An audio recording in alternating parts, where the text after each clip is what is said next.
నమస్తే, నేను Rajesh. Welcome to big debate.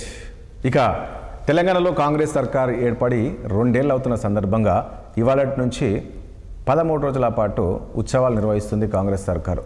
అందులో భాగంగానే ఈరోజు ముఖ్యమంత్రి సొంత జిల్లా అయిన మహబూబ్నగర్ జిల్లాలోని మక్తల్ నారాయణపేటలో ఈ యొక్క 2 ఏళ్ల పాలన సందర్భంగా విజయోత్సవ సభ నిర్వహించారు. ఆయన కొద్దిసేపటి క్రితం మనం చూసాం. సో ప్రజలకు ఇచ్చిన హామీలు ఏవైతున్నాయో హామీలన్నీ కూడా ఈ 2 ఏళ్లలో ప్రతి ఒక్కటి అమలు చేస్తూ వస్తున్నాను. ఎందుకంటే బీఆర్ఎస్ సర్కారు 10 ఏళ్ళు ఉన్న సమయంలో దాదాపు కేసీఆర్ 8 లక్షల కోట్ల అప్పు చేశారు. అప్పు చేసి ఇవ్వడంతో అంత అప్పు కట్టుకుంటూ కూడా ప్రజలకు ఇచ్చిన సంక్షేమ పథకాలు ఏవైతున్నాయో అవన్నీ కూడా అమలు చేసుకుంటూ వస్తున్నా ఈరోజు అభివృద్ధి చెందిన దేశాల్లో మన తెలంగాణ పోటీ పడుతుంది అనే విధంగా ఇవాళ ముఖ్యమంత్రి అక్కడ మాట్లాడారు. సో రాష్ట్రం అభివృద్ధి చెందాలి, మీరందరూ సహకరించాలి. రేపు జరిగే గ్రామ పంచాయతీ ఎన్నికల్లో కూడా గ్రామాలు అభివృద్ధి చెందాలంటే ఖచ్చితంగా ఈ యొక్క కాంగ్రెస్ సర్కార్నుకే మీరు ఓటేయండి. ఎందుకంటే గ్రామం అభివృద్ధి వైపు వెళ్తుంది. గ్రామాలకు నిధులు కూడా ఎప్పటికప్పుడు మంజూరు చేస్తూ ఉంటాను.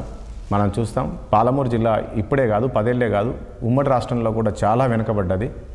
సో ఈరోజు మళ్ళీ పాలమూరు జిల్లాను కూడా అభివృద్ధి వైపు పరుగులు పెట్టిస్తాం. అభివృద్ధిని అడ్డుకోవడానికి ఇటు బీఆర్ఎస్ పార్టీ కావచ్చు బీజేపీ కావచ్చు అడ్డుకుంటున్నాయి అనే విధంగా చెప్తున్నారు. ఈరోజు రాష్ట్రంలో ప్రజలంతా కూడా ఎంతో సంతోషంగా ఉన్నారు. ఎందుకంటే ఆ రకంగా ఇచ్చిన హామీలన్నీ కూడా అమలు చేస్తున్నామని చెప్పేశారు. మహిళలకు ఉచిత బస్సు కావచ్చు, అదేవిధంగా రైతు రుణమాఫీ కావచ్చు, అదేవిధంగా ఇటు విద్యార్థులకు సన్నబియ్యం కావచ్చు, ఇలాంటి ఎన్నో సంక్షేమ పథకాలన్నీ కూడా అమలు చేస్తున్నాం. రాష్ట్రం అప్పులు ఉన్నప్పటికీ కూడా ఇచ్చిన మాటకు కట్టుబడి ఉన్నానన్న విధంగా ఈరోజు ముఖ్యమంత్రి రేవంత్ రెడ్డి గారు చెప్తున్నారు. అందులో భాగంగానే ఉత్సవాలు నిర్వహిస్తున్నారు. నిజంగా మరి రాష్ట్రం అభివృద్ధి వైపు పరుగులు పెడుతుందా? ఈ 2 ఏళ్ల కాంగ్రెస్ సర్కార్లో ప్రజలు మరి ఎంతవరకు సంతోషంగా ఉన్నారు? తెలంగాణ రైజింగ్ 2017 విజన్తో ముఖ్యమంత్రి ముందుకు వెళ్తున్నానని కూడా చెప్తున్నారు. మరి ఆ రకంగా అభివృద్ధి వైపు ఈ రాష్ట్రాన్ని పరుగులు పెట్టించబోతున్నారా? సో ఇలాంటి అంశాలన్నీ కూడా మనం చర్చిద్దాం. ఎందుకంటే ఇప్పటికే ఇటు బీజేపీ కావచ్చు, బీఆర్ఎస్ కావచ్చు రోజు సర్కారు పైన విమర్శలు చేస్తూ ఉన్నారు. రాష్ట్రం మొత్తం కూడా దివాలా తీసింది, ఒక్కటి కూడా లేదు. రియల్ ఎస్టేట్ పడిపోయింది. ఈ హైడ్రా తీసుకొచ్చి ఎవరు సంతోషంగా లేరు. ప్రజలంతా కూడా ఎంతో బాధలో ఉన్నారు. ఇచ్చిన హామీలు ఏవి అమలు చేయట్లేదు. 420 హామీలు అన్నారు, ఏ ఒక్కటి అమలు చేయట్లేదు. కేవలం ఒక ఫ్రీ బస్ అనే పేరుతో మాత్రం ముందుకు వెళ్తున్నారు అనే విధంగా ఈరోజు కామెంట్ చేస్తున్నారు. మరి నిజంగా ఆ పరిస్థితి ఉందా రాష్ట్రంలో? సో ఇలాంటి అంశాలను కూడా మనం చర్చిద్దాం. చర్చలో పాల్గొంటున్నారు రాజకీయ విశ్లేషకులు బండారు శ్రీనివాస్ గారు మనకు లైవ్లో ఉన్నారు. అదేవిధంగా ఇటు బీఆర్ఎస్ పార్టీ నుంచి నాగేందర్ గౌడ్ గారు కూడా మనకు లైవ్లో ఉన్నారు. ఇక కాంగ్రెస్ నుంచి మరి కాసేపట్లో ఆర్యవైశ్య కార్పొరేషన్ చైర్మన్ కాల్వ సుజాత గారు మనకు జాయిన్ అయిపోతున్నారు. బీజేపీ నుంచి కూడా సీనియర్ నాయకులు ఆచార్ గారు కూడా మనకు జాయిన్ అయిపోతున్నారు. ముందే ఒక్కసారి రామ్మోహన్ గారి దగ్గరికి వెళ్దాం. రామ్మోహన్ రావు గారు ఏం చెప్తారు? ఈరోజు మనం చూసాం, ముఖ్యమంత్రి గారు మాట్లాడిన మాటలు విన్నాం. అదేవిధంగా సర్కారు ఏర్పడి కూడా దాదాపు 2 ఏళ్ళు అవుతున్న సందర్భంగా విజయోత్సవాలు చేస్తున్నారు వీళ్ళు. ఏంది నిజంగా ఈరోజు రాష్ట్రంలో ప్రజలు సంతోషంగా ఉన్నారా ఈ 2 ఏళ్ల పాలనలో? రాజేష్ గారు సవరించుకోండి. బండారు రామ్మోహన్ రావు శ్రీనివాస్ అన్నారు. బండారు అనగానే శ్రీనివాస క్యాంప్ వస్తున్నారు. రామ్మోహన్ రావు గారు చెప్పండి. రామ్మోహన్ రావు విషయం ఏంటంటే నేను 2 నిమిషాలు మాట్లాడతాను. పార్టీ వాళ్ళు చూసుకుంటారు కానీ ఈ ఎన్నికల సమయంలో, పంచాయతీ ఎన్నికల సమయంలో ఎన్నికల కమిషన్ నిద్రపోతుంది, ఏం చేస్తుందని ప్రశ్నిస్తున్నాను. ఎందుకంటే బీఆర్ఎస్ వాళ్ళతో నా పార్టీతో నాకు పర్లేదు కానీ ఒక అడ్వకేట్ గా 1,67,000 మంది ఓటర్లు, 1,67,00,000 మంది ఓటర్లు ఇవాళ పంచాయతీ ఎన్నికల్లో పోటీ వేస్తున్నారు. ముఖ్యమంత్రి హోదాలో రాష్ట్రం అంతా మున్సిపాలిటీలు తిరుగుతాను. మున్సిపాలిటీలు వేరు, గ్రామ పంచాయతీలు వేరని గోడలు కట్టయితే లేవు కదా. వాళ్ళ అధికారం ఏముంది, ప్రచారం చేసుకోని ముఖ్యమంత్రి గారు స్వయంగా వచ్చి కాంగ్రెస్ పార్టీ సానుభూతి పనులకు ఓట్లు వేయండి అని డైరెక్ట్ చేస్తే అభ్యంతరం ఎవరికి ఉండదు. కానీ ఒక లీడర్గా, ఒక ఎన్నికల నిఘా వేదిక కార్యకర్తగా, ఒక రాష్ట్ర కన్వీనర్ గా నేను ఒక డిమాండ్ చేస్తున్నాను. ఏంటంటే ఎన్నికల కమిషన్ ఏం చేస్తుంది, పోలీసులు ఏం చేస్తున్నారు అంటే, ఒక ముఖ్యమంత్రి డైరెక్ట్ గా మున్సిపాలిటీలో మీటింగ్ పెట్టిండు. మున్సిపాలిటీ తరలించే ఓటర్లు ఎవరు? గ్రామాల నుంచి వస్తున్నారు కదా. ఇవాళ వారు అభివృద్ధి పనులకు శంకుస్థాపన చేస్తున్నారు. నేనేమంటానంటే ఒక ముఖ్యమంత్రిగా వచ్చి ఎలక్షన్ ప్రచారంలో పాల్గొని పోతే అంటే ముఖ్యమంత్రి గారు వెళ్ళడానికి లేదంటారా? ఇప్పుడు అది అదే గ్రామ పంచాయతీ కదా. నేను న్యాయవాదిగా చట్టపరంగా చెప్తున్నాను, ఎన్నికల నిఘా వేదిక కార్యకర్తగా మాట్లాడుతున్నాను. ఇవాళ ఇది చట్ట ఉల్లంఘనే. ఎందుకంటే అభివృద్ధి కార్యక్రమాలకు శంకుస్థాపనలు చేస్తున్నారు, ప్రారంభోత్సవాలు చేస్తున్నారు. ఉదాహరణకు ఇప్పుడు నీళ్ళతో ఒక ప్రారంభోత్సవం చేశాడు మక్తల్లో. ఈ నీళ్ళు ఎక్కడికి పోతే గ్రామాలకు ఏదైనా నీళ్ళు వెళ్ళి కదా. అట్లానే ఒక ఏదైనా పెద్ద శంకుస్థాపన చేస్తారు, ప్రజలు ఉపయోగించి మున్సిపాలిటీలో కూడా గ్రామీణ ప్రజలు ఉపయోగించుకుంటారు. ఆరోగ్య కేంద్రం కానీ వాళ్ళు చేసిన శంకుస్థాపనలు కానీ ప్రారంభోత్సవాలు కానీ మేము ప్రజలను ప్రభావితం చేయడమే అంటున్నాను. మరో రకంగా చెప్పాలంటే ఇది ఒక రకంగా ప్రలోభ పెట్టడమే అంటున్నాను. ఒకటేమో ఏకగ్రీవాల పేరు మీద మొత్తం వేలం పాటలు జరుగుతుంటే ఎన్నికల కమిషన్ నిద్రపోతుంది. ఎన్నికలకు మనం ఎన్నికల కమిషన్ కలిసి వచ్చిన పార్టీలతో సంబంధం లేదు. రాజేష్ గారు, నేను రాష్ట్ర ఎన్నికల నిఘా వేదిక కన్వీనర్ గా మాట్లాడుతున్నాను. నేను మొన్న మాట్లాడుతున్నాం. వేలంపాట ఎన్నికలు వద్దు, వేలంపాట రాజకీయాలు, వేలంపాట ఏకగ్రీవాలు జరుగుతున్నాయి. భయపెట్టి రామ్మోహన్ రావు గారు, ప్లీజ్ రామ్మోహన్ రావు గారు, మళ్ళీ మీ దగ్గరికి వస్తాను. ఇంకా మీ దగ్గర చాలా మాట్లాడాల్సిన మొత్తం మాట్లాడండి ఇంకా మొత్తం మాట్లాడండి. ఎట్లా వాళ్ళందరూ వచ్చింది కదా, నేను ఒక మాట చెప్తాను సార్. ఎందుకంటే ఇది ప్రలోభ పెట్టడం అవుతుంది. ఎన్నికల కమిషన్ ఏం చేస్తున్నా అడుగుతున్నా. రెండోది ఏంటంటే పంచాయతీ ఎన్నికలు పార్టీ పరంగా జరుగుతలేవు కదా. అటువంటి అప్పుడు పార్టీ పరంగా జరిగిన ఎన్నికలు ఏ దోటో విన్నా నాదేది కూడా అంటారు కనుక కానీ ఎవరు వద్దన్నారు. కానీ పార్టీల పరస్పర విమర్శలు పక్కన పెట్టి ఎన్నికల హామీలు అవును. రామ్మోహన్ రావు గారు కాదండి, రామ్మోహన్ రావు గారు ఒక పాయింట్. ఇప్పుడు రాష్ట్రం 2 ఏళ్ళ వాళ్ళు చేసిన అభివృద్ధిని అయితే చెప్పుకుంటారు కదా ముఖ్యమంత్రి గారు, చెప్పుకోకుండా అయితే ఉండరు కదా. అది ఈ రోజు తీసుకొచ్చిన కాన్సెప్ట్ కాదండి. ఎలక్షన్ కోడ్ నిన్న వచ్చింది. ఒక్క మాట, అభివృద్ధిని చెప్పుకోవాలి, ప్రచారం చేసుకోమంటున్నాను. నేను వద్దంటలేను. ప్రచారం వేరు, ఆ ప్రారంభోత్సవాలు వేరు అంటున్నాను. నేను నాకు వాళ్ళతో పని లేదు కదా. ప్రచారం వేరు, డైరెక్ట్ గా ముఖ్యమంత్రి గారే మేము చేసిన పనులు ఇవన్నీ వేటేయండి అని ఎవరు. అవును, ప్రారంభోత్సవం ఎక్కడ చేశారండి? మున్సిపాలిటీలో చేశాడు కదా. అందుకనే మున్సిపాలిటీ వేరు. ఓటీ 67 లక్షల మంది ఓటర్లు వాళ్ళ పాల్గొంటున్నారు. మిగతా వాళ్ళు 40% పట్టణాల్లో ఉండే ఓటర్లు. ఇప్పుడు మొన్నటి జూబ్లీ హిల్స్ ఉప ఎన్నిక ఒక చిన్న ప్రాంతం జరిగింది, వేరే ఉంటున్నాను నేను ఎన్నికల కమిషన్ నిబంధనలు చెప్తున్నాను. నేను వాళ్ళ రాజకీయ పార్టీ చెప్పుల్లో కాలు పెట్టను. నేను ఒకటి ఏంటంటే ముఖ్యమంత్రి గారు డైరెక్ట్ గా ప్రచారం చేసుకుంటే ఎవరు అభ్యర్థులు పెట్టారంటున్నారు. డైరెక్ట్ గా ఓటు వేయండి, మేము పథకాలు ఇచ్చిన ధైర్యంగా చెప్పి చేస్తే ఎవరు వద్దన్నారు. కానీ ఎన్నికల నిబంధనల పేరకు ఓన్లీ పంచాయతీలోనే మాత్రం ఉన్నదని చెప్పి మున్సిపాలిటీ, ఆ పంచాయతీలో భాగంగానే మున్సిపాలిటీ అయితే ఒక దగ్గర ఉంది కదా, చుట్టుపక్కల పంచాయతీలే కదా, తరలి తీసుకొచ్చిన ప్రజలు ఎవరు, ఓటర్లు ఎవరు అని చూస్తున్నారు కదా అంటున్నాను నేను. ఎన్నికల కమిషన్ ఏం చేస్తుంది నెంబర్ 1. రెండోది కూడా చెప్తున్నాను, ఈ పంచాయతీ ఎన్నికల పార్టీలు లేవు కదా. నేను ఏకగ్రీవాల బలవంత ఏకగ్రీవాలు వాళ్ళు వేలం పాటలు ఏకగ్రీవాలు జరుగుతున్నాయి. వీటి మీద కూడా ఎలక్షన్ కమిషన్ స్పందించాలి. నేను పార్టీలను అడుగుతున్నాను, ఎలక్షన్ కమిషన్ స్పందించాలంటున్నాను. అంటే ఒక మాట, మీరు నిజంగానే విజయోత్సవాలు జరుపుకుందాం అనుకుంటున్నారు కదా, ఒక వారం 10 రోజులు వాయిదా వేసుకుంటే నేను మొన్ననే చెప్పిన, ఇందిరమ్మ చీరలు ఆగిపోతే అనవసరంగా వచ్చే బెనిఫిట్స్ పోతున్నాయి. ఇందిరమ్మ చీరలు మనకు ఆడవాళ్ళకి అందాల్సి కనుక 17వ తారీఖు తర్వాత ఎన్నికలు పెట్టుకుంటే ఎవరైనా వద్దారని నేను అంటున్నాను. 17 అయిపోతాయి కదా. కానీ ఎన్నికలు వాయిదా వేయకుండా ఎన్నికలు కావాలి. రామ్మోహన్ రావు గారు, సరే మాట్లాడుకుందాం. ఇప్పుడు మీ పుట్టినరోజు ఉంటది, మీ పుట్టినరోజు అయిపోయిన తర్వాత సంబరాలు జరుపుకుంటారా లేక మీ ముందు చేసుకుంటారా? ఇది కూడా అంతే, సంబరాలు జరుపుకోండి. ఇది కూడా అంతే కదా. వాళ్ళు ప్రమాణ స్వీకారం చేశారు కాబట్టి వాళ్ళు జరుపుకుంటారు. నేను చెప్పేది అర్థమైంది. నేను ఏమంటున్నానంటే ఎన్నికలు ఇప్పుడు వెంటనే ఈ 6 రోజులు పెట్టమని కోర్టు తీర్పు ఏం లేదు కదా. 17 జరుపుకోమంటున్నాను, బ్రహ్మాండంగా జరుపుకోండి. పుట్టినరోజుకి సంబంధం లేదు, మీరు చేసుకోండి, వద్దంటలేను కదా. ఇంకోటి ముందే అనౌన్స్ చేసింది కదా. నేనేమంటున్నాను, 17వ తారీఖు పెట్టుకుంటే 2 కాంట్రవర్సీ కాకుండా ఉంటాయి. అవతల వాడికి ఎందుకు అవకాశం ఇస్తున్నారు అంటున్నాను. ఇందిరమ్మ చీరలు కట్టుకొని ఓటేయండి అన్నారు కదా. ఇందిరమ్మ చీరలు అయిపోలేదా ఇవాళ? గతంలో హరీష్ రావు కూడా అదే తప్పు చేసిండు ఆనాడు. రేపటి నుంచి టక్క డబ్బులు పడుతున్నాయని చెప్పగానే ఆ రైతు బంధు ఆగిందా లేదా? ఎన్ని రోజులు ఆగింది? 6 నెలలు ఆగింది కదా. మళ్ళీ పార్లమెంట్ ఎన్నికలు వచ్చేదాకా ఆగింది ప్రభుత్వం వచ్చిన తర్వాత. నేను ఏమంటే ప్రజలకు వచ్చే బెనిఫిట్స్ ఏవైతున్నాయో వాటిని కొనసాగించే క్రమంలో ఆన్ గోయింగ్ పథకాలు కూడా అమలు చేయొచ్చు. కానీ ఆపారు కదా. ఇప్పుడు కూడా ఏమంటా అంటే ఇందిరమ్మ చీరలు ఆన్ గోయింగ్ కదా, మరి ఎందుకు ఆగింది చెప్పండి? ఎలక్షన్ కమిషన్ ఎందుకు ఆపింది చెప్పండి? అందుకని ఏమంటున్నా అంటే మీరు పుట్టినరోజు ఆపుకునే దీనికి అసలు పొంతనే లేదు మీ మాట. నేను ఏమంటున్నాను, ఇప్పుడు 17వ తారీఖు దాకా ఆగి ఎన్నికలు పెట్టుకుంటే ఎవరైనా వద్దన్నారా అని అంటున్నా. మార్చి మనకు పోనీ 3,300 కోట్ల రూపాయలు వచ్చేది ఉంది, నిజంగా మంచిదే, కేంద్ర ప్రభుత్వం రావాలి. దానికి మార్చి 30 దాకా టైం ఉంది, 31 మార్చి దాకా. అంటే 15వ ఆర్థిక సంఘ నిధులు 31 మార్చి కదా. 2 ఏళ్ళు ఆగిండ్రు రాజేష్ గారు, 2 ఏళ్ళు ఆగిండ్రు. ఆల్మోస్ట్ 2 ఏళ్ళు జనవరి 30. రామ్మోహన్ గారు ప్లీజ్ మళ్ళీ వస్తారు, మీరు మళ్ళీ మాట్లాడతారు, చాలా మాట్లాడతారు. నాగేంద్ర గౌడ్ గారు నేను మాట్లాడతానండి. కాస్త నేను గాంధీ భవన్ లో ఉన్నాను, నాకు వేరే మీటింగ్లు ఉన్నాయి. అట్లా కాదు, యాక్చువల్గా మీరే మాట్లాడాలి, కానీ వీళ్ళు మాట్లాడిన దానికంతా మీరు సమాధానం చెప్పాల్సిన అవసరం ఉంటుంది సుజాత గారు. పర్వాలేదు, అందుకని అంటున్నా. ఇప్పుడు మీరు మాట్లాడి వెళ్ళిపోతారు, మనకు నాగేంద్ర గౌడ్ గారికి మీరు ఏం సమాధానం చెప్తారు. సో అట్లా అందుకని నేనేంటే వాళ్ళు మాట్లాడితే మీరు మాట్లాడితే బాగుంటుందని అంతే. ఒక 2 minutes. ఎస్ నాగేంద్ర గౌడ్ గారు. ప్యానల్ ఉన్న మిత్రులకు పెద్దలకు నమస్కారాలు. నమస్తే అండి. అయితే ఎప్పుడు చూడని విధంగా ఇప్పుడు ఎన్నికల ప్రచారాలు జరుగుతూ ఉన్నాయి.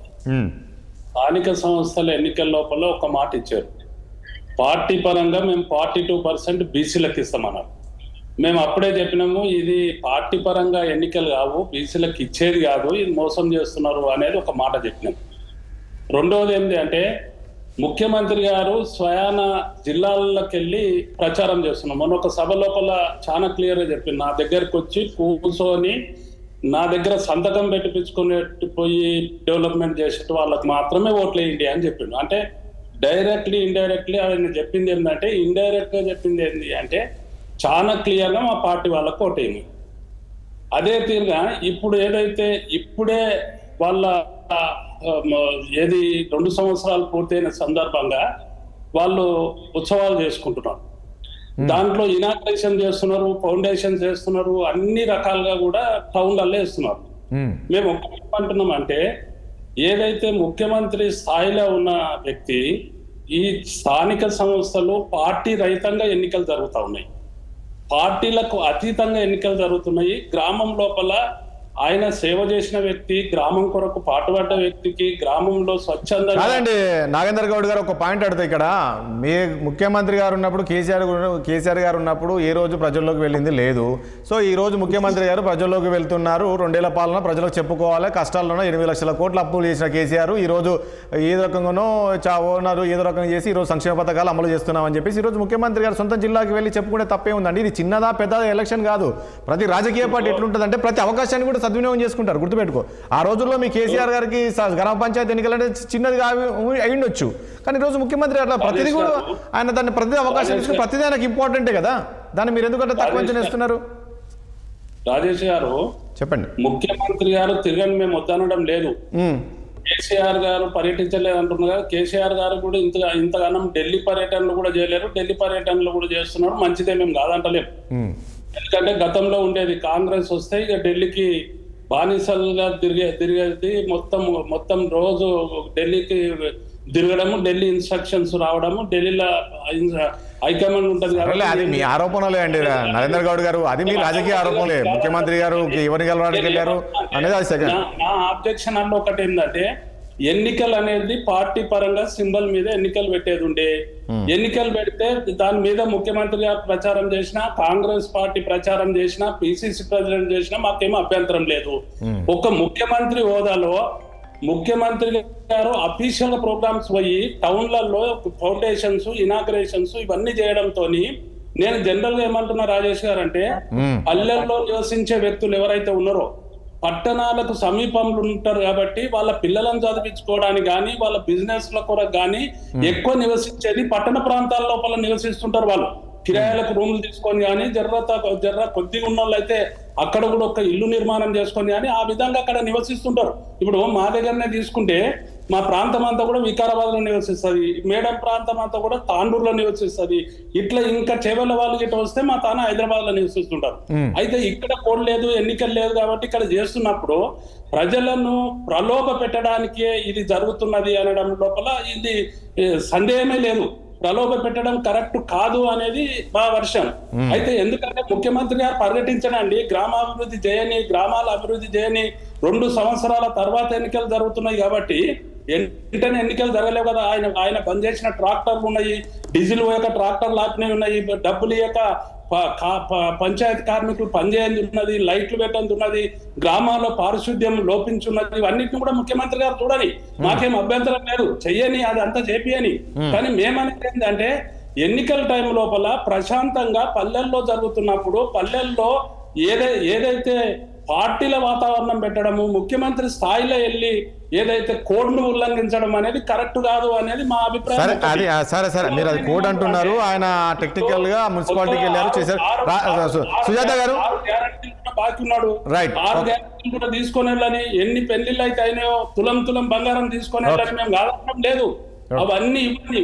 ఇప్పుడు ఒకటండి నాగేంద్ర గౌడ్ గారు, మీరు ఒక మాట గతంలో కాదు నాగేంద్ర గౌడ్ గారు, మీరు గతంలో ఒక మాట అన్నారు. అసలు అయిపోయింది 2 ఏళ్ల పాలనలో, అసలు కాంగ్రెస్ సర్కార్ పైన ప్రజల్లో ఎట్లా ఉన్నారంటే ఏమంటారు, ఊర్లోకి వెళ్తే ఈ రకంగా పరిగెత్తిస్తారన్నారు. మనం చూసాం ముఖ్యమంత్రి గారు ఎంత బ్రహ్మాండంగా ప్రజలు అక్కడికి వచ్చారు, ఏంటి మంత్రులు కూడా ఎక్కడ మీరు అనుకున్నంత స్థాయిగా అయితే ఎక్కడ వ్యతిరేకత కనపడలేదు. సరే మరి మాట్లాడదాం. సుజాత గారు, మీరు ఏం చెప్తారు? ఈరోజు ముఖ్యమంత్రి ఇప్పుడు వీళ్ళు అన్నట్లు మరి చిన్న గ్రామ పంచాయతీ ఎన్నికలు, ఇది రాజకీయ పార్టీలకు అతీతంగా ఏదో అక్కడ వ్యక్తిగతంగా ఓట్లేసేది, ఇక్కడ కూడా ముఖ్యమంత్రి గారు వెళ్ళి ప్రచారం చేయాల్సిన అవసరం ఉందా ఎన్నికల కోడ్ అనేది? ఇది కూడా కాస్త ఆలోచించాల్సిన విషయమే. మరి ఎందుకు ముఖ్యమంత్రి గారు ఇది కూడా ఈ అవకాశాన్ని కూడా వదులుకోవద్దు, ఎందుకు వదులుకోవాలని ఆలోచిస్తున్నాడా? గుడ్ ఈవినింగ్ అండి. 6 టీవీ న్యూస్ ఛానల్ కి, నా తోటి పార్టిసిపేట్ సోదరులకి, మీకు కూడాను. మీరు ఇందాక ఒక మాట అన్నారు, చెప్పండి సుజాత గారు. ఎస్ సుజాత గారిది లైన్ కట్టిన సార్ చూడండి. అల్జపూర్ శ్రీనివాస్ గారు, నమస్కారం అండి. ఏం చెప్తారు? ఈరోజు ముఖ్యమంత్రి గారు చెప్పారు 8 లక్షల కోట్ల అప్పు. సారీ నాకు డిస్కనెక్ట్ అయింది. మాట్లాడండి సుజాత గారు, ప్లీజ్ కంటిన్యూ. మీరు ఇందాక ఒక మాట అన్నారు, ఏ చిన్న అవకాశం కూడా రాజకీయ పార్టీలు ఎందుకు వదులుకుంటారండి? మీరు అన్నారు ఇంత చిన్న గ్రామ పంచాయతీ ఎన్నికలు, చిన్న గ్రామ పంచాయతీ ఎన్నికలు కాదండి, ఇది 12,000 చిల్లర ఉన్నటువంటి గ్రామ పంచాయతీలు. ఇవన్నీ కూడా గ్రామాలను తీర్చిదిద్దబోయేది. ఇందాక నాగేందర్ సోదరుడు అంటా ఉన్నాడు, గ్రామ పంచాయతీల్లో లైట్లు లేవు, డ్రైనేజ్ వ్యవస్థ లేదు, మున్సిపాలిటీ పారిశుద్ధం లేదు, ఇవన్నీ అని చెప్తున్నారు. మరి ఇవన్నీ ఎంత పెద్ద వ్యవహారమో. పట్టణాలు కొన్నే ఉంటాయి, గ్రామాలు ఎక్కువగా ఉంటాయి.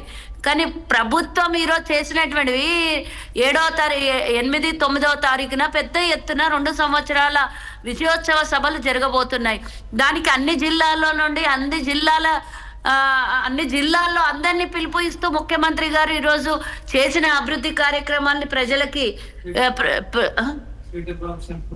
వెళ్ళిపోతుందా అన్ని జిల్లాల్లో చెప్పి ప్రజలది ఈరోజు విజయోత్సవాల సభకి కూడా ఆహ్వానించడానికి కూడా ముఖ్యమంత్రి గారు అన్ని జిల్లాలకు వెళ్తున్నారని కూడా అనుకోవచ్చు కదా. ఎందుకంటే ఇది రాజకీయం అన్నప్పుడు ప్రతి పార్టీ కూడా పార్టీ గుర్తు మీద గెలవరు కదా. మరి అలాంటప్పుడు వీళ్ళకెందుకు టెన్షన్, వీళ్ళకెందుకు భయం? ఈరోజు బీఆర్ఎస్ పార్టీ వాళ్ళకి ఎవరు వ్యక్తిగతంగా అక్కడ ఉన్నటువంటి గ్రామ పంచాయతీలో ఎవరు బాగా పనిచేస్తారో అది ఇండివిజువల్ గా జరిగేటటువంటి ఎన్నిక అన్నప్పుడు మేము మా పార్టీ బలోపేతం చేసేటటువంటి అభ్యర్థులు గెలుస్తారు. కానీ మీకెందుకు అలా బాధ ఎందుకు నాకు అర్థం కాలేదు. ఈరోజు వ్యక్తిగతంగా జరిగేటటువంటి ఎన్నికలు గ్రామ పంచాయతీ ఎన్నికలు, అందులో భాగంగానే ముఖ్యమంత్రి గారు విజయోత్సవాల సభల్లో 1వ తారీఖు అంటే ఒకటండి సుజాత గారు, ఇక్కడ ఒక పాయింట్. సరే, అంటే ముఖ్యమంత్రి గారు మాట్లాడిందంటే ఎట్లా ఉందంటే, అంటే ఒక వర్డ్ నేను విన్నాను, మీరు మీ గ్రామ పంచాయతీలో సర్పంచ్ని గెలిపించుకోండి, కాంగ్రెస్ వాళ్ళకి గెలిపిస్తే అభివృద్ధి వైపు వెళ్తుంది గ్రామం అనే విధంగా. అంటే మీరు కాంగ్రెస్ అభ్యర్థికి గెలిపిస్తేనే అభివృద్ధి అవుతుంది గ్రామము, లేదు అంటే కాదన్న విధంగా మాట్లాడినట్లు కనపడింది కొంత ఆయన మాటల్లో. ఒక మాట గుర్తుంచుకోవాలనండి, వీళ్ళలాగా 20 లక్షలు ఇస్తాము, గతంలో వీళ్ళు చెప్పినట్టు 20 లక్షలు ఇస్తాము, గ్రామ పంచాయతీని గెలిపించుకోండి అయితే అభివృద్ధి చేస్తాము అని గతంలో వీళ్ళు చెప్పినటువంటి మాటలు కాంగ్రెస్ పార్టీ అయితే ప్రభుత్వ పరంగా ఎవరు చెప్పలేదు. డైరెక్ట్ గా వీళ్ళే చెప్పారు 20 లక్షలు ఇస్తామని. కేటీఆర్ చెప్పాడు ఇదివరకు. మీరు గుర్తుంచుకోవాలి. అంటే వీళ్ళని గెలిపించినటువంటి అభ్యర్థులు, వీళ్ళ పార్టీ అభ్యర్థులకు మాత్రమే 20 లక్షలు ఇస్తారు, మిగతా వాళ్ళకి ఇయ్యరు అన్నట్టుగా వాళ్ళు చేసినటువంటి పని అందరు చేస్తారేమో అని. ఒక్క నిమిషం సోదర, వాళ్ళు చేసినట్టే అందరు చేస్తారని అనుకోవద్దు. బీజేపీ బండి సంజయ్ కూడా 20 లక్షలు ఇస్తానని ఆఫర్ చేశారు. సరే, ఇంకొక మాట నేను చెప్పండి. ఒక్క నిమిషం నేనేమంటున్నా అంటే, ప్రభుత్వం ఉన్నది, అన్ని విధాలా సహకరిస్తుంది.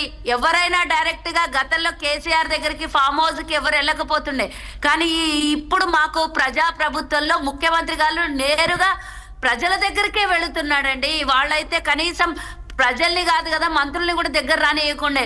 కాబట్టి ప్రజాపాలనలో గ్రామీణ ప్రాంతాలు అభివృద్ధి చెందాలని అంటే ఉన్న ప్రభుత్వాన్ని ఇంకా మీరు బలోపేతం చేస్తే ఇంకా మేము చేయడానికి అభివృద్ధి మాకు కూడా ఉత్సాహం పెరుగుతుంది కదా అనే ఉద్దేశం, కానీ దాన్ని తప్పు ఉద్దేశం తీసుకొని వక్ర ధోరణితో ఆలోచిస్తే వక్ర ధోరణిగానే ఉంటది, సక్రమంగా ఆలోచిస్తే సక్రమంగానే.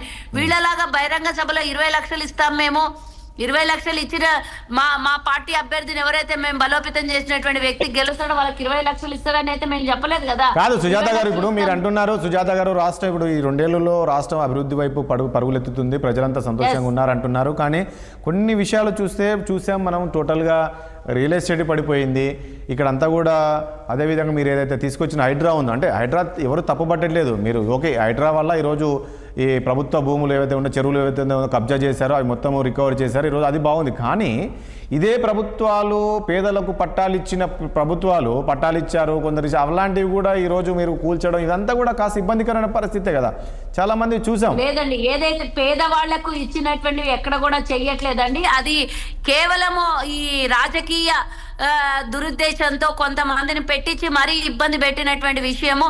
ఎక్కడైతే నాలాలకు ఇబ్బంది అవుతున్నాయో వాళ్లకు స్వచ్ఛందంగా దగ్గరికి వెళ్ళి మాట్లాడి వాళ్ళకు అన్ని విధాలా సహకరించి వాళ్ళకి ఇంకో స్థలాన్ని కేటాయించో లేకపోతే ఇంకొక ఇల్లును కేటాయించో మాత్రమే అక్కడ తొలగిస్తున్నారు తప్పించి ఎలాంటి కూడా ప్రలోభాలు వీళ్ళు చెప్తున్నటువంటి అబద్ధాల ప్రలోభాలు ఎక్కడ కూడా నిజంగా వాస్తవాలు కావు. అవి కొంత స్వయాన నాకు తెలిసినటువంటి విషయం ఏంటంటే టీఆర్ఎస్ భవన్కి పిలిపించుకొని మరీ వాళ్ళని కొంతమందికి రంగంలోకి దింపి ఇబ్బంది పెట్టిండ్రు, ఇక్కడ హైడ్రా వల్ల ఇబ్బంది జరిగిందని మీడియాలో మాట్లాడించినటువంటి మాట అనేది నాకున్నటువంటి సమాచారం. అది ఎంత మేరకు నిజమో అనేది బీఆర్ఎస్ నాయకులకే అంతర్గతంగా తెలుసు కానీ ప్రజలకు తెలియకపోవచ్చు. కానీ స్వయాన నాకు తెలిసినటువంటి విషయం కొంతమందిని వాళ్లే ప్రజల్లోకి పంపించి మరీ ఇబ్బంది పెడుతున్నారనే విషయం అందరు తెలుసుకోవాలి. ఇంకొక విషయం, హైడ్రా గురించి మనం గతంలో మేం ప్రతిపక్షంలో ఉన్నప్పుడు మీలాంటి ఛానళ్ళు మీలాంటి మరి ఈ రోజు అనాలిసిస్టులు ఉన్నటువంటి సోదరులే కానివ్వండి ఇంకే ఇతర ప్రతిపక్ష నాయకులు మాట్లాడేవాళ్ళు, మీరు అధికారంలోకి వస్తే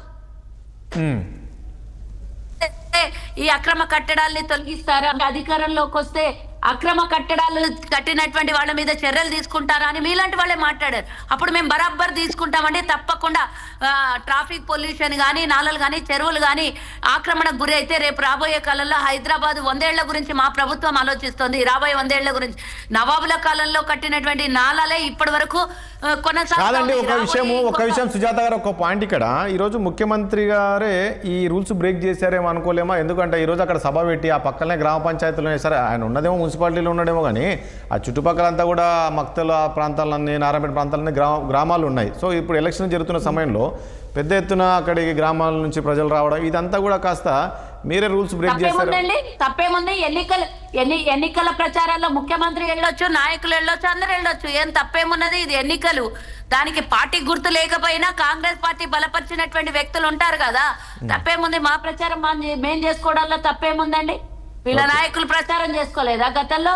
ఓకే, గతంలో కేసీఆర్ ఎప్పుడు వెళ్ళలేదండి. ఏది కూడా రాజకీయ పార్టీ అన్నప్పుడు ఎలాంటి అవకాశాన్ని కూడా వదులుకోవాలి. అల్జపూర్ శ్రీనివాస్ గారు ఏం చెప్తారండి? అల్జపూర్ శ్రీనివాస్ గారు ఈరోజు ముఖ్యమంత్రి గారు మరి విజయోత్సవ సభలు అంటే వీళ్ళు ఈ 13 రోజుల పాటు విజయోత్సవ సభలు నిర్వహిస్తున్నారు. ఈ 2 ఏళ్ల పాలనలో సక్సెస్ఫుల్గా సాగించాము, ప్రజలంతా కూడా హ్యాపీగా ఉన్నారు, ఇచ్చిన హామీలన్నీ కూడా అమలు చేస్తున్నాము అని. అల్జపూర్ శ్రీనివాస్ గారు freeze అయినట్టున్నారు, network పోయినట్టుంది. Yes Rammohan Rao గారు, నేను ఇంకొంచెం ఒక 2 నిమిషాలు మాట్లాడి ఎగ్జిట్ అయ్యమంటే అవుతానండి. నాకు కొంచెం మినిస్టర్ గారు చెప్పండి. మాట్లాడండి సుజాత గారు, మాట్లాడండి ప్లీజ్. ఒక్క నిమిషం అండి. నాగేందర్ అన్నకి ఏం ఆబ్జెక్షన్ చెప్పండి. మాట్లాడండి సార్. నాగేందర్ గారు ఆబ్జెక్షన్ చెప్పండి. ఒక జిల్లా అధికారి మాట్లాడండి. ఏమంటలే ఇప్పుడు మేడం చెప్పిన దాంట్లో డైరెక్ట్ గా గ్రామ పంచాయతీలకు 20 లక్షలు యునానిమస్ అయితే ఇస్తామని చెప్పి ఎక్కడ కూడా గత ప్రభుత్వం ప్రకటించలేదు. గుర్తు చేసుకోండి, కేటీఆర్ చెప్పిన చాలా క్లియర్ ఏంటంటే 5 లక్షల రూపాయలు యునానిమస్ అయితే ఇస్తారు అనేది. ఇప్పుడు కూడా వీళ్ళు 20 లక్షలే చెప్పలేదు. కాదు నాగేంద్ర గౌడ్ గారు, మీరు ఒకసారి 5 నుంచి 25 లక్షల రూపాయలు గ్రామ పంచాయతీ జనాభాను బట్టి ఆమె 20 అన్ని కాదు, 5, 10, 15, 20, 25 గ్రామ జనాభా బట్టి గ్రామ పంచాయతీ అది బహుమతి, ఏకగ్రీవానికి బహుమతి. అది కాదు బట్టిగా వచ్చేది కాదు, అది ఏకగ్రీవాలైతే ప్రభుత్వం పరంగా ప్రోత్సాహం ఇస్తా అన్నది అంటున్నాను. కేసీఆర్ పోయింది, ఇప్పుడు ఆయన పథకం లేదు. ఇప్పుడు ఏకగ్రీవాలకు డబ్బులు ఇచ్చే పరిస్థితి లేదు ఇప్పుడు. అసలు వచ్చిన 1200 కోట్ల రూపాయలు గాయం చేసి ఆఫర్ చేసి ఏకగ్రీవం అయితే ఏమిస్తుండే అంటే లేదంటున్నారు కానీ చెప్పాను క్లారిటీ. 25 లక్షలు ఇస్తాను. నాగేంద్ర గారు రైట్. సుజాత గారు మీరు మాట్లాడండి. సుజాత గారు ఎస్, గతంలో వీళ్ళు చేసినటువంటి పాపాలని కాంగ్రెస్ పార్టీ కడుగుతోంది. ఇప్పుడు మీరు గుర్తుంచుకోవాలి, మొన్న 10 లక్షల లోపల ఉన్నటువంటి 2023 వరకు ఉన్నటువంటి బిల్లుల్ని గ్రామ పంచాయతీకి రిలీజ్ చేశాం మేము. సుమారుగా 1000 కోట్ల రూపాయలు బాకీలు. కాదండి సుజాత గారు, ఒక పాయింట్ చెప్పండి. ఈ రోజు మేము ఇచ్చిన హామీలన్నీ కూడా అమలు చేశామంటున్నారు. మీరు చెప్పండి, మీరు ఏదైతే హామీలు ఇచ్చారో అవన్నీ అమలు చేశారా? మీకు తెలీదండి, మీరు కూడా తెలంగాణలోనే ఉన్నారు కదా. కాంగ్రెస్ ప్రభుత్వము వచ్చినప్పటి నుంచి ఇప్పటిదాకా ఇచ్చినటువంటి హామీల్ని ఒక్కొక్కటి అసలు ఉన్నటువంటి పరిస్థితి ఎట్లా ఉండనో మీకు అన్ని తెలుసు. తెలంగాణలో ఎవరైనా కూడా సాహసం చేసి ప్రభుత్వంలోకి వస్తే తల మీద ముళ్ళ కిరీటం అనే ప్రతి ఒక్కళ్ళు బండారు రామ్మోహన్ అన్న కూడా అడగండి. ఎన్నోసార్లు మేమందరం డిబేట్ లో కూర్చున్నప్పుడు వచ్చే ప్రభుత్వం ఏదైనా కూడా తల మీద ముళ్ళ కిరీటం అనే చెప్పారు. ఏలడం కష్టము. ప్రభుత్వం ఏదొచ్చినా కూడా ఐదర్ బీఆర్ఎస్ ఐదర్ కాంగ్రెస్ ఏదొచ్చినా కూడా ప్రభుత్వాన్ని పాలించడం కష్టం. అప్పుల కూబిలో కూరుకొని ఉన్నది. రాష్ట్రాన్ని నడపడం కష్టం అని ఎంతో మంది అనాలిసిస్టులు చెప్పారు. అయినా అలాంటి పరిస్థితుల్లో కూడా కాంగ్రెస్ అధికారంలోకి వచ్చిన తర్వాత ఒక్కొక్కటిగా ఇచ్చిన హామీల్ని నెరవేరుస్తూ అప్పులో నుండి మరి ఎక్కువ వడ్డీగా ఉన్నటువంటి రుణాలను కూడా తక్కువ వడ్డీకి కొంత మేరకు మార్చుకొని 6500 కోట్లు నెల అది మేము కట్టాల్సిన అవసరం లేదు. అకౌంట్లో పడంగానే గంటకు 5 నిమిషాలకే డిబేట్ అయిపోతున్నాయి కట్టాల్సినటువంటి బాకీలు. అయినా కానీ ఇచ్చినటువంటి హామీల్లో భాగంగా 500 బోనస్ గా ఇచ్చాము. 500కే సిలిండర్ ఇస్తున్నాం. 200 యూనిట్ ఉచిత కరెంట్ ఇస్తున్నాం. అంతేకాకుండా వీళ్ళు 19,000 రేషన్ కార్డులను తొలగిస్తే మేము వచ్చాక 19 లక్షల రేషన్ కార్డులు 19 లక్షల రేషన్ కార్డులను తొలగిస్తే మేము వచ్చిన తర్వాత 15 లక్షలకు పైగా కొత్త రేషన్ కార్డులు ఇచ్చినాం. యాడింగ్స్ ఉంటే యాడింగ్స్ కూడా చేసినాం. సన్న బియ్యం ఇస్తున్నాం. 2 లక్షల రుణాలను మాఫీ 2 లక్షల రుణాలని మాఫీ చేస్తూ 21,000 కోట్ల రూపాయలని రిలీజ్ చేసినాం. కాదండి సుజాత గారు, మీరు ఒక ఫ్రీ బస్సు తర్వాత రుణమాఫీ అనేది ఒకటి పెట్టారు, సన్నబియ్యం అని చెప్పారు. కానీ మీరు ఇచ్చిన 6 గ్యారెంటీలు ఎంత పెద్ద సాహసం చెప్పండి. భారతదేశంలో ఎవరు చేయనటువంటి సాహసం మేము చేశామండి. 21,000 కోట్ల రూపాయల రుణమాఫీ అనేది భారతదేశంలో ఏ రాష్ట్రం కూడా చేయలేదు. ధనిక రాష్ట్రాలు కూడా చేయలేదు. అయినా ఇచ్చిన హామీని నిలబెట్టుకోవడం కోసం రాష్ట్రంలో ఉన్నటువంటి పరిస్థితుల్ని కూడా అతిక్రమించి మేము 21,000 కోట్ల చిల్లర రైతులకు రుణమాఫీ చేశాం. 500 రూపాయల బోనస్ ఇచ్చాం. ఈ రోజు రైతులకు పండించిన ప్రతి ఒక్క వడ్ల గింజని మేము కొంటున్నాం. గతంలో కేసీఆర్ వరేస్తే ఉరి అన్నా కూడా ఒక రైతుల్ని బెదిరించిన కేసీఆర్ గతంలో రైతు బంధు అని ఇచ్చేవాళ్ళు. సో ఇప్పుడు కూడా రైతులు అదే అడుగుతున్నారు. మీరు బోనస్ అది అంటున్నారు కదా, రైతు బంధు ఇస్తే ఇప్పుడు సరిపోయేది. 12,000 ఇస్తున్నాం కదా, 12,000 ఇస్తున్నాం కదా. మేము 12,000 ఇవ్వట్లేదా? ఆయన తీసుకొచ్చిన పథకాలని ఏవి కూడా బ్రేక్ చేయకుండా మళ్ళీ మేము ఇచ్చినటువంటి హామీల పథకాలని కూడా నెరవేరుస్తూ రాష్ట్రాన్ని నడిపిస్తున్నామండి. ఇంత కష్టకాలంలో ఇచ్చిన హామీలు మీరు అన్నట్టు 2,500 4,000 రూపాయల పెన్షన్ మినహాయించి మిగతా పథకాలన్నీ అమలు చేస్తున్నాం కదా. ఇచ్చినటువంటి హామీలో భాగంగా వీళ్ళు ఒకవేళ వచ్చినంటే ఈ రాష్ట్రాన్ని పక్క రాష్ట్రానికో ఇంకో దేశానికో అమ్మి పడేసేవాళ్ళు. అయినా మేము కష్టకాలంలో కూడా దీన్ని ముందుకు నడిపిస్తూ ప్రజాపాలన. ఆచార్య గారు వచ్చారా? ఆచార్య గారు వచ్చారు. ఆచార్య గారు మ్యూట్ లో ఉన్నారు, చూడండి. నమస్కారం. నమస్తే ఆచార్య గారు. చూడండి, సుజాత గారు చెప్తున్నారు ఏ రకంగా పరిగెత్తిస్తున్నామో మేము రాష్ట్రాన్ని. కేసీఆర్ ఆ 10 ఏళ్ల పాటు మొత్తం వెనక్కి వెళ్ళిపోయింది. 8 లక్షల కోట్లు అప్పు చేశారు. అన్ని అప్పులు చేసినా కూడా ఈరోజు ముఖ్యమంత్రి ఎందుకు ముఖ్యమంత్రి గారు చెప్పారు మొత్తం 8 లక్షల కోట్ల వరకు చేశామని. సో సొంత జిల్లా మీది కూడా మహబూబ్నగర్ జిల్లానే. ఈరోజు సొంత జిల్లా ముఖ్యమంత్రి ఆ జిల్లాకి వెళ్ళి ఆ సంబరాలు జరుపుకుంటున్నా చాలా సంతోషంగా ఉంది అని చెప్పేసి ముఖ్యమంత్రి గారు అంటున్నారు. ఏం చెప్తారు మీరు ఆ జిల్లా వాసి? ప్రపంచం అందరికి తెలుసు కేసీఆర్ అప్పులు చేసినండి. పాపం ఎలక్షన్ల దాకా కాంగ్రెస్ వాళ్ళకి తెలియలే. ఎలక్షన్లు అయినాకనే తెలిసింది వీళ్ళకు ఆయన అప్పులు చేసిందని. అంటే ఈ స్థాయిలో అప్పులు చేసిన తెలియదు. ఇది విచిత్రంగా ఉంది కాంగ్రెస్ వాళ్ళ వాదన. అక్కగారు వాదన ఎట్లుందంటే ఆయన అప్పులు చేసిండు. ఆయన అప్పులు చేసింది ప్రపంచానికి మొత్తం తెలుసు, ప్రతి చిన్న పిల్లగానికి కూడా తెలుసు. కానీ ఎన్నికల కంటే ముందు వీళ్ళకి తెలియలే. ఎన్నికలు అయినాక ఖజానా కాడికి పోయినాక లెక్క చూసిరు, అప్పటిదాకా వీళ్ళు చూడలే. ఇవాళ ఇచ్చినటువంటి హామీలు మేము 12,000 ఇచ్చినాం, మీరు ఇస్తున్నది ఎంత? ప్రజలకు మీరు చెప్పి ఓటేపించుకున్నది ఎంత? దాని మీద మీరు ఇవాళ క్లారిటీ ఇవ్వాల్సినటువంటి అవసరం ఉంది. మేము 12,000 ఇస్తున్నాం కదా, మీరు చెప్పింది 15,000, 12,000 ఇస్తున్నాం అని అంటే ఇట్లా మా మధ్యలో ఇవాళ రెండు క్రాఫ్లకు డబ్బులు ఇవ్వలేదు, ఒక్కటో రెండో ఇచ్చిండ్రు మీరు. ఇక మేము ఇచ్చినాం అంటారు. 4 క్రాఫ్లకు 2 సార్లు ఇచ్చిండ్రు. 3 ఇచ్చినాము. ప్రభుత్వం ఏర్పడిన 2 నెలలకు ఒకటి, మధ్యలో ఒకటి, మొన్న ఒకటి ఇచ్చినాం. 3 ఇచ్చినామన్నా. ఇప్పుడు జనవరి తర్వాత 2వది వస్తుంది, 4వది వస్తుంది. జనవరి తర్వాత తప్పు చెప్పకండి.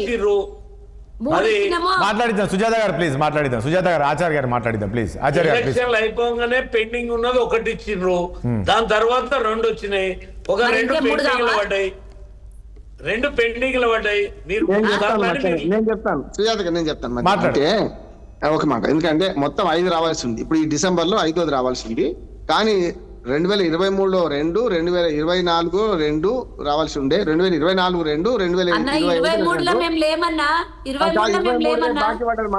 23లో మీరు లేరు. కానీ హరీష్ రావు మాట మాట్లాడితే ఆగినాయి, చెప్తా వినండి. ఆగిన బాపతి మీరు ఏప్రిల్లో ఇచ్చారు, డిసెంబర్లో 2023లో డిసెంబర్లో ఇవ్వాల్సింది ఎన్నికల వల్ల ఆగిపోయింది. దాని 23, 24 ఏప్రిల్ ఇచ్చారు. ఒకటి. రెండోది డిసెంబర్ లో లేదన్నా ఏప్రిల్ కాదన్నా, అప్పుడు ఎలక్షన్ కోడ్ అన్నా. ఏప్రిల్ లో ఎంపీ ఎలక్షన్లు ఉండే అన్నా, ఫిబ్రవరి అదేనమ్మా. నేను 2 అంటున్నా. అది 2, 3వది కూడా ఇచ్చింది. మీకు సమర్థన మీకు తెలుస్తలేదు, నేను మీకు సమర్థనే మాట్లాడుతున్నా. 3వది కూడా ఇచ్చింది, కానీ 3వది 5 ఎకరాల పైన వాళ్ళకి ఎవరికి వాడలేదు. 3వది సగమే ఇచ్చిండ్రు. చాలా వరకు 3వ దానికి వచ్చేవరకల్లా అంతకు ముందున్న రైతు బంధు అంతా కూడా సగమే పడ్డది. ఎందుకంటే అప్పుడు కొన్ని కటింగ్స్ పోయినాయి. ఇప్పుడు 4, 5 బాకీ ఉన్నారు. 3, 4 ఎకరాలకే ఒక్కసారి పడ్డది. 9,000 కోట్లు మొన్న ఇచ్చింది. 3, 4 ఎకరాలు. సరే, ఓకే అది వదిలేసేయండి. ఆచార్య గారు ప్లీజ్ కంటిన్యూ చేయండి ప్లీజ్. ఓకే ఆచార్య గారు ప్లీజ్ కంటిన్యూ చేయండి. మాట్లాడుతున్నారు మీరు ఆచార్య గారు. ఇప్పుడు హామీల పైన ఏం మాట్లాడతారు? ఈ రోజు ముఖ్యమంత్రి గారు విజయోత్సవ సభలు నిర్వహిస్తున్నారు ఈ రోజు నుంచి. 2 రావాల్సి ఉంది అంటున్నాను. ఇప్పుడు డిసెంబర్ తో 2 ఒకటి. ఆచార్య గారు, రాష్ట్రాన్ని అభివృద్ధిని మీరు అడ్డుకునే ప్రయత్నం చేస్తున్నారని ముఖ్యమంత్రి గారు అంటున్నారు. ఈ రోజు మళ్ళీ గవర్నర్ కలిశారు, హిల్ పాలసీ పైన మీరు గవర్నర్ కలిశారు. అంటే ఏంది? ఇప్పటికే మీరు చూశారు ఢిల్లీ ఏ రకంగా పొల్యూషన్లో ఉందో, మీరు చూశారు ఎంత పొల్యూషన్ ఉందో. సో ఇవన్నీ దృష్టిలో పెట్టుకొని ఆ ఇండస్ట్రీ అంతా బయటికి తరలించి ఇక్కడ రెసిడెన్షియల్ చేస్తున్నారు. దీన్ని కూడా ఈరోజు బీజేపీ రాజకీయం చేసి అడ్డుకుంటుంది అంటున్నారు. మేము ఎక్కడ కూడా తెలంగాణ అభివృద్ధికి అడ్డంకులుగా ఉండే ప్రసక్తే ఉండదు. తెలంగాణ అభివృద్ధికి, శాశ్వతమైన అభివృద్ధికి భారతీయ జనతా పార్టీ కట్టుబడి ఉన్నాం.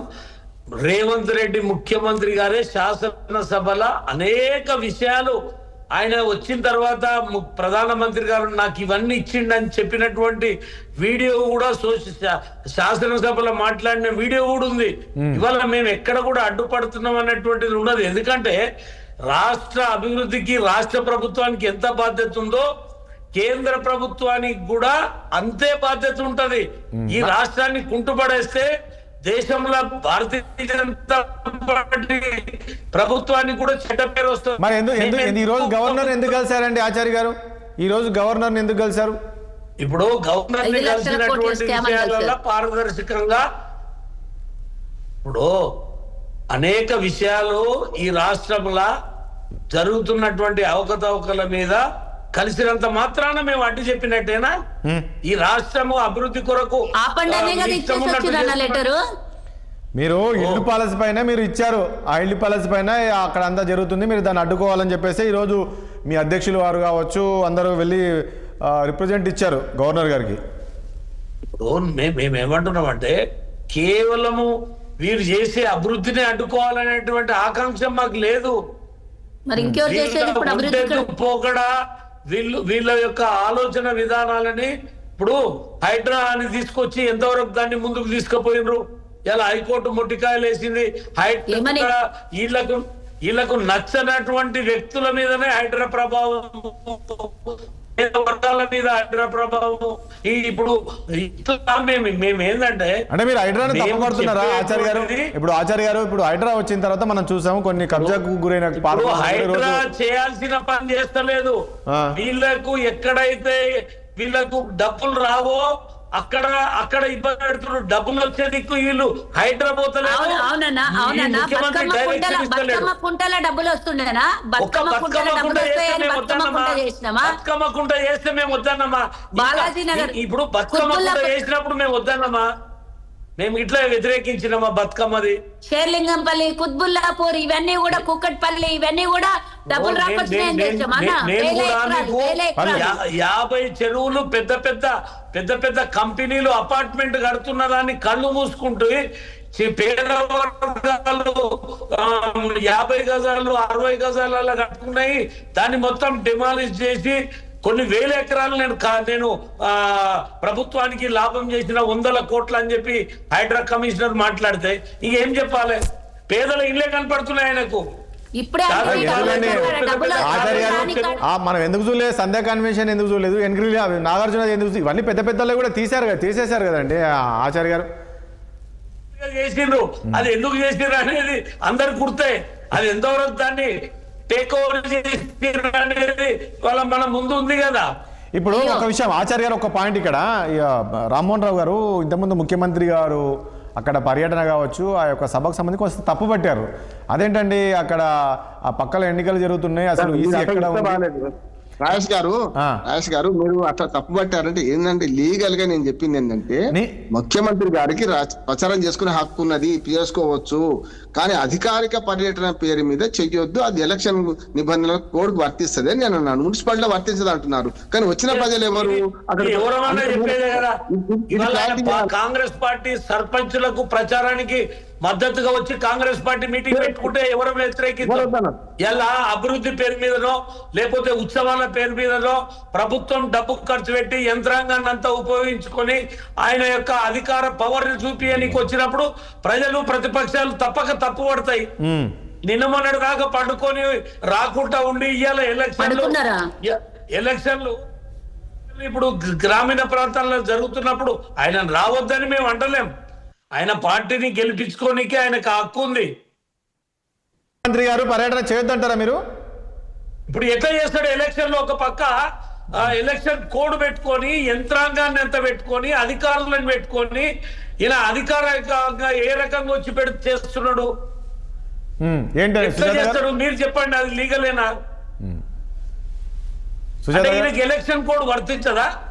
అవునండి, ఆయన గ్రామాలకు వెళ్ళి సభలు పెడతారు. ఇది ఆన్గోయింగ్ నడుస్తుంది ప్రభుత్వ పరంగా. ఆయన శంకుస్థాపనలు కావచ్చు, మరొకటి కావచ్చు, మున్సిపాలిటీలో చేస్తుంటారు. సరే, ఇక ఈ రాజకీయ పార్టీలు కాబట్టి ప్రతిదీ కూడా ఇప్పుడు వాళ్ళు చేసిన అభివృద్ధిని రాజకీయంగా వాళ్ళు గ్రామాలను వాడుకుంటారు కదండి. ఎవరు వాడుకోరు? గ్రామాలలో ఉన్నా కూడా ఆ జిల్లా పరిధి మొత్తం ఉంటది కదా. పంచాయతీలకు ఉంటది, మున్సిపాలిటీలకు ఉండదు. ఇప్పుడు పంచాయతీలకు ఉండదు.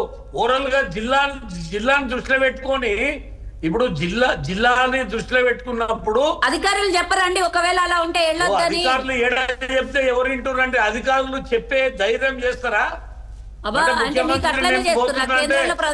పోవద్దని చెప్పి యంత్రాంగం అంతా చేతులు ఎత్తుకుంటారా? ఈ ఈసీని మీరు కట్టడి చేసినట్లు వినరు కదా, అట్లా అంటారా? ఓకే, నాకు తెలియదు కదా. ఇప్పుడు ఈసీని మేము కట్టడి చేస్తే జూబ్లీ హిల్స్ లో మీరు ఎట్లా గెలిచిరు? గవర్నమెంట్ మారుంది కదా, గవర్నమెంట్ మీద ఉండింటే ఏమన్నా నడుస్తుంది? గవర్నమెంట్ మాదుంటే మీద నడుస్తుంది, గవర్నమెంట్ మీద నడుస్తుంది. ఓటర్ ఐడి కార్డులు ఎవరి దగ్గర దొరికినాయి? చెప్పు, ఎవరి దగ్గర దొరికినాయి? మీ దగ్గర కాదండి ఆచార్య గారు. అంటే మీరేంది జూబ్లీస్ లో గెలిచిందంతా కూడా డబ్బులతో గెలిచారు కాంగ్రెస్ అంటారా? ఎట్లా మాట్లాడతారండి మీరు? అక్కడ అభ్యర్థి 3 సార్లు ఆచార్య గారు 3 సార్లు మీరు ఒకటండి. సరే, మీరు రాజకీయ ఆరోపణ, ఆయన 3 సార్లు అక్కడ పోటీ చేశాడు, లాస్ట్ టైం ఎంఐఎం చేశాడు. అతనికంటూ ఉంటది కదా ప్రజాదరణ. అనుకుంటారేమో బీహార్ లో మహిళల అకౌంట్లో లేదు, ప్రభుత్వ ధనాన్ని తీసుకొని పోయి మహిళల అకౌంట్ లేదు. 5 ఏళ్ళు కాముగా కూర్చొని ఎన్నికల ఓకే, రైట్ సుజాత గారు ఒక పాయింట్ ఇక్కడ ఒక పాయింట్ అండి ఇక్కడ నిజంగా ఈరోజు గ్రామ పంచాయతీల ఆ ప్రాంతాలకు వెళ్ళి ముఖ్యమంత్రి గారు ప్రచారం చేయాల్సిన అవసరము ఉందో లేదో మీకే తెలియాలి. తర్వాత దాంతోపాటు మీరు ఈ రకంగా చేశాము ఫుల్ అభివృద్ధి వైపు వెళ్ళామని మీరు చెప్తున్నారు, కానీ మీరు ఇచ్చిన హామీలు ఎక్కడ ఉన్నాయండి? ఇంకా చాలా ఉన్నాయి కదా. మీరు చెప్పుకోవడానికి 2-3 చెప్పుకుంటారు. ఒక రైతు బంధు చెప్తారు, లేదు అంటే ఈ యొక్క ఫ్రీ బస్ అని ఒకటి తీసుకొచ్చారు, ఫ్రీ బస్ అని తీసుకొచ్చారు, కానీ మహిళలకు మీరు ఇవ్వాలి. ఇంకా చాలా పథకాలు ఉన్నాయి, అవన్నీ మీరు ఎక్కడ చేస్తున్నారు అనేది.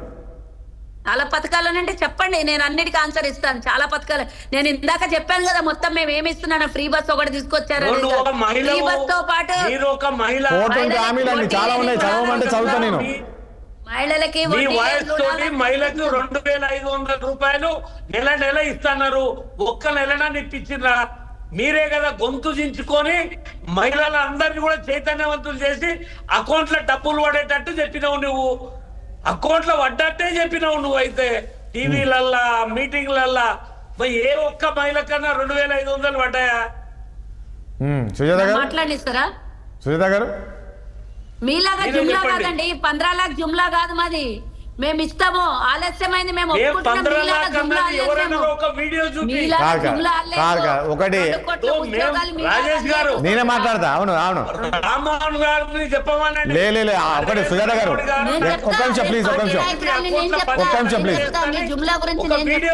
కాక సుజాత గారు ఎక్కడ కూడా ప్రధాని చెప్పలేదండి 15 లక్షలు ఇస్తామని. ఆయన ఏమన్నాడంటే మీరు అది క్లారిటీ అది, ఎందుకంటే ప్రతిసారి ఇది నల్లధనాన్ని తీసుకువస్తే నల్లధనం ఒకటండి.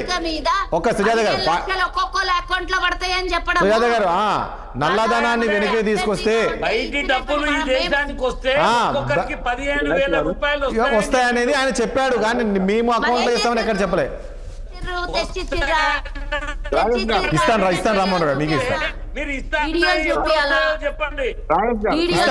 రామ్మోహన్ గారు, మీకు ఇస్తాను ప్లీజ్. ఒక 2 నిమిషం మీకు ఇస్తాను రామ్మోహన్ గారు ప్లీజ్. ఇప్పుడు ఇద్దరు ప్రిపేర్ అయి రాలేదు.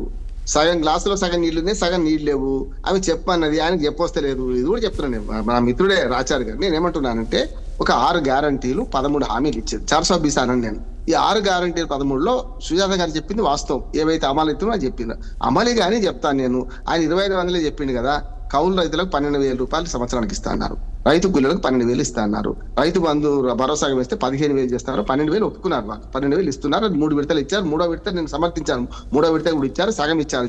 4,500 రావాల్సింది. ఇట్లా నేను ఏమంటున్నానంటే ఈ 6 గ్యారంటీలలో నిరుద్యోగ వృత్తి ఇస్తాన్నారు, ఇవ్వలేదు. 2,000 పెన్షన్ 4,000 చేస్తాన్నారు, ఇవ్వలేదు. ఇవి నేను ఇప్పుడు నా నోటి చదివిస్తున్నారు మీరు ఇద్దరు కూడా. నేను ఏమంటానంటే నేను చెప్పిన ఈయనవి కూడా ఇస్తాము, ఆలస్యం అయ్యింది అని చెప్పిన కదా. అదేనమ్మా నేనేమంటున్నా అంటే అప్పుల విషయం కూడా ఇద్దరు తప్పులు చేస్తున్నారు. అప్పుల విషయం మొన్ననే బట్టి విక్రమార్క గారు అందులో చెప్పారు. ఇక్కడ రామ్మోహన్ రావు ఒక పాయింట్ మాట్లాడుకుందాం ప్లీజ్. రామ్మోహన్ రావు గారు, దయచేసి ఒకటి. ఇక్కడ ప్రతి ఒక్కరు ఏమంటున్నారంటే రాష్ట్రాన్ని అప్పులు చేశారు. ఇప్పుడు ప్రతి రాష్ట్రం అప్పుల్లో ఉంటుందండి. ఇప్పుడు మనం అప్పు తెచ్చుకునే రాష్ట్ర మాట వినండి. ఇప్పుడు ఈ చర్చ ఆరోగ్యకరమైన చర్చ జరగానా, లేకుంటే వాళ్ళు చెప్పింది వీళ్ళు చెప్పింది 2 సత్యాలు ఉన్నాయి, అసత్యాలు. నేనన్నా గ్లాసులో సగం నీళ్లు ఉన్నాయి, వాస్తవం. గ్లాసులో సగం నీళ్లు లేవు, వాస్తవం. అది కూడా అంటే ప్రతిపక్షాలు నీళ్లు లేవని చూపెడతారు, వీళ్ళు నీళ్లు ఉన్నాయని చూపెడతారు. 2 వాస్తవం అంటున్నాను. నింపాల్సిన అవసరం ఏమిటి? ప్రభుత్వాలది కదా అంటున్నాను. అప్పుల విషయంలో కూడా మీరు అన్నారు కదా 4,30,000 కోట్ల రూపాయలు బడ్జెటరీ అప్పులు. తర్వాత మనకు అసెంబ్లీ సాక్షిగా నేను తెచ్చింది కాదు, బట్టి విక్రమార్క గారు ప్రకటించని చెప్తున్నాను. 70,000 కోట్ల రూపాయలు ఏమో ఇది గ్యారంటీ. అంటే ఉదాహరణకు భద్రాద్రి యాదాద్రి కోసం ఇప్పుడు కూడా తెస్తున్నారు. ఇప్పుడు మక్తల్లో ధర్మ విద్యుత్ కేంద్రం పెడతా అంటున్నారు. చెప్పాను కదా, అవి బడ్జెట్ అప్పులు కాదు. దాన్ని ఏమంటారు అంటే గ్యారంటీ అప్పులు. అంటే ఆ డిపార్ట్మెంట్ మన విద్యుత్ శాఖ భరిస్తుంది. అవి గ్యారంటీ, ప్రభుత్వం గ్యారంటీ ఇస్తుంది, నేను ఇస్తాను జమానత్ పడ్డట్టు.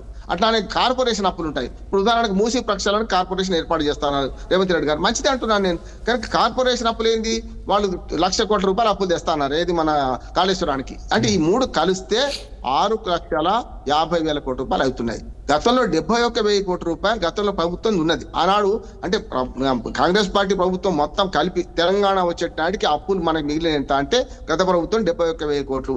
అన్ని కలిస్తే 7,00,000 కోట్లు అవుతాయి, కాదంటలేదు నేను. కానీ ఇది వేరు చెప్తలేదు. వీళ్ళకి అనుకూలంగా వీళ్ళు చూపెడుతున్నారు, వాళ్ళకి అనుకూలంగా వాళ్ళు చూపెడుతున్నారు, అంతే తేడా అంటున్నాడు. ఇప్పుడు ఇక్కడ కూడా అమలు కానీ కూడా సుజాత గారు చెప్పారు. అమలైన 4 ఉచిత బస్సు నెంబర్ 1, ఎందుకంటే ఉచిత బస్సు ఎంత ఊదరగొట్టి నడుస్తూనే ఉన్నది.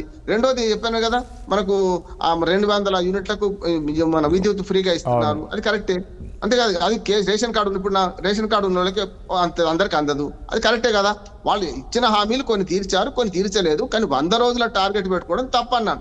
100 రోజుల ముద్దతు పెట్టుకొని చేసిండు కదా, ఇప్పుడు 2 సంవత్సరాలు అవుతుంది కదా, తీర్చలేదు. అవి తీర్చేటివి కూడా కావాలంటున్నాను నేను. రుణమాఫీ కూడా ఓ రకంగా దుర్మార్గమైన పథకం అంటున్నాను, పని ఎగ్గొట్టేది. మీరు రైతు బంధు కరెక్ట్, రైతు భరోసా కరెక్ట్, మీరు రైతు భరోసా అందుకనే కంటిన్యూ చేస్తున్నారు. కొన్ని పథకాలు ప్రభుత్వాలు శాశ్వతం, రాజేష్ గారు, పార్టీలు శాశ్వతం కాదు. ఆరోగ్యశ్రీ ఎవరు తెచ్చిండ్రు? రాజశేఖర్ రెడ్డి తెచ్చారు. కేసీఆర్ గారు దాన్ని పాటించారా లేదా? ఆరోగ్యశ్రీ ఇచ్చిండ్రా? బకాయిలు ఉంటుంటాయి. అట్లాగే మనకు ఫీ రియంబర్స్మెంట్ ఉంది, రాజశేఖర రెడ్డి గారు తెచ్చారు, దాన్ని తీసేయలే కదా. ఇప్పుడు ఒక పథకం ఒకటి తెస్తే కాళహస్తి మహత్యం సినిమా చూపెట్టాల్సిన అవసరం లేదు. కాళహస్తి మహత్యాలే కదా, శివుని పూజ 3 చేసినట్టే, కాళము ఆస్తి 3 చేసినట్టే. ఇక్కడ అట్లా కాదు కదా, ఎవరిది వాళ్ళు సమర్థించుకోవడానికి చెప్పుకుంటున్నారు. ఇద్దరు సగం అసత్యము అర్థ సత్యాలు చెప్తున్నారు.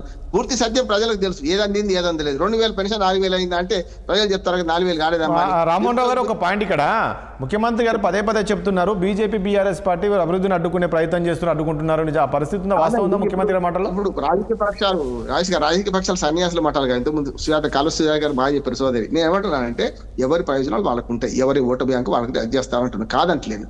కానీ నా అభ్యంతరం ఏంటంటే, యాజ్ ఎలక్షన్ ఎన్నిక వేదిక కన్వీనర్ గా ఏ ప్రభుత్వం గతంలో కేసీఆర్ తీసినప్పుడు కూడా అదే మాట అన్న. బీజేపీ మొన్న 75 లక్షల మంది మహిళలకు 10,000 చొప్పున బీహార్ లో వేసిండ్రు, మన డబ్బులు వేసిండ్రు, డైరెక్ట్ అకౌంట్లు వేసిండ్రు.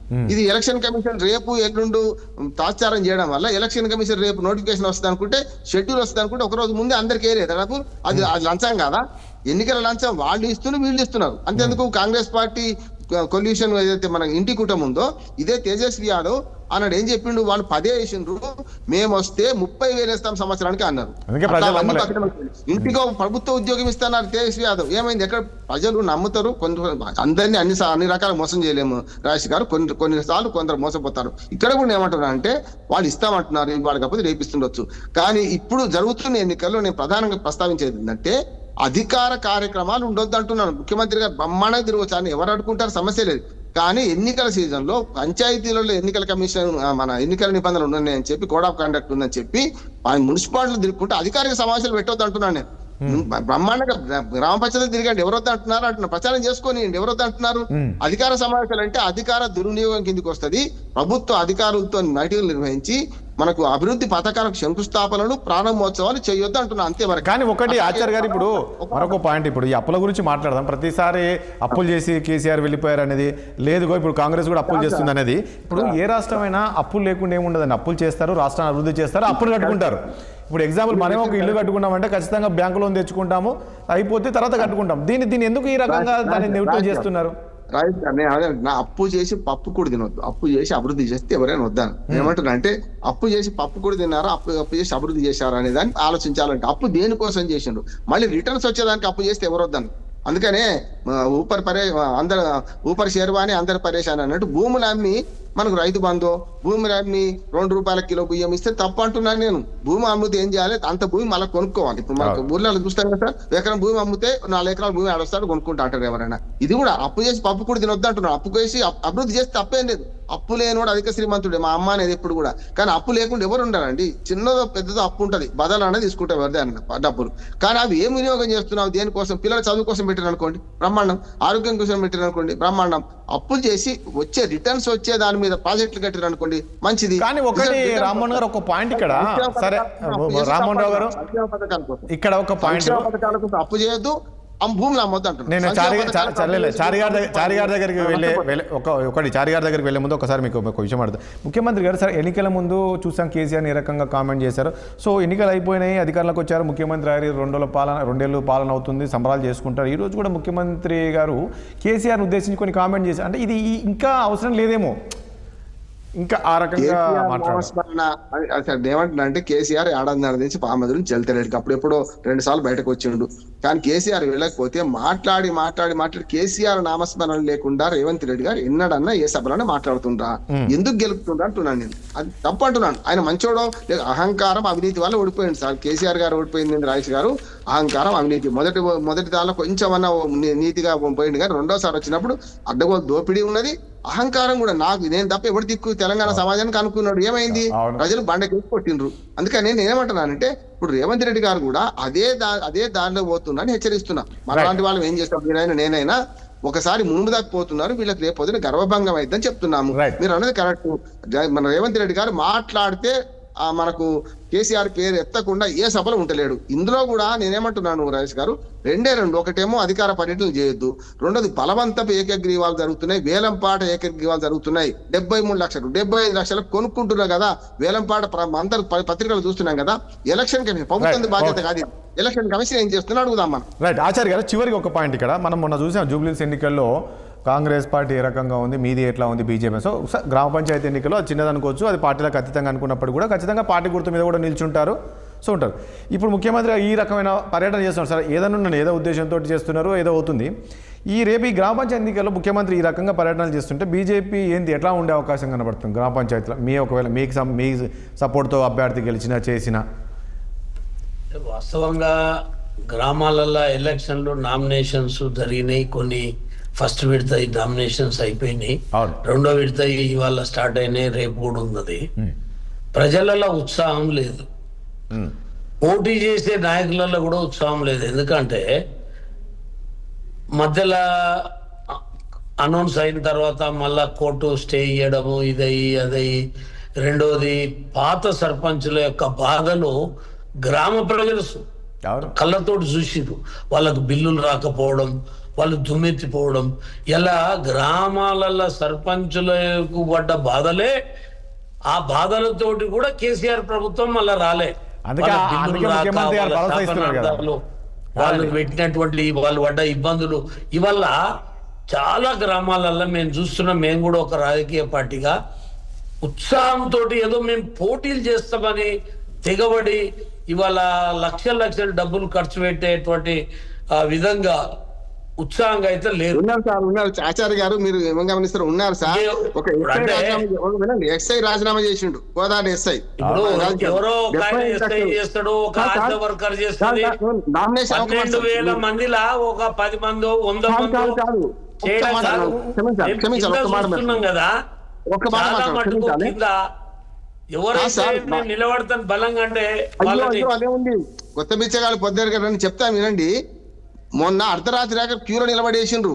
ఇప్పుడు మొదటి విడత నామినేషన్, రెండో విడత పూర్తి కాలేదు. మొదటి విడతలో దాదాపు 6 ఒక్క సర్పంచ్ పదవికి సగటున 6 వేసింది సార్. ఉత్సాహం ఎందుకు లేదు?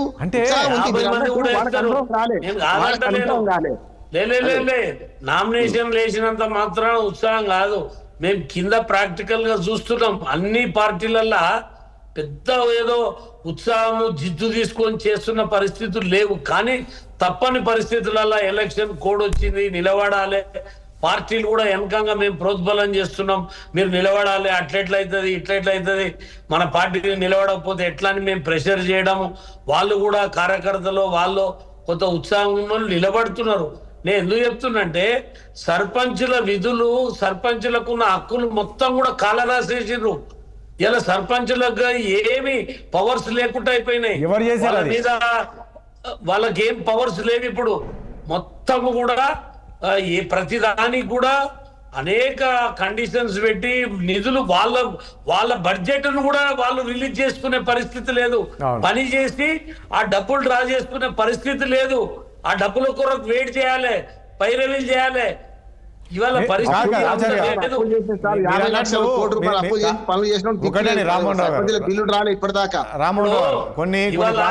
ఇవాళ కూడా 30 లక్షలు 20 లక్షలు ఖర్చులు పెట్టుకొని కాళ్ళు మొక్కి ఏళ్ళు మొక్కి మళ్ళీ ఈ బిల్లులు రావడానికి ప్రజలతో ఎందుకు తిట్లు తినాలని కూడా కొందరు మంచి వ్యక్తులు ఆలోచన.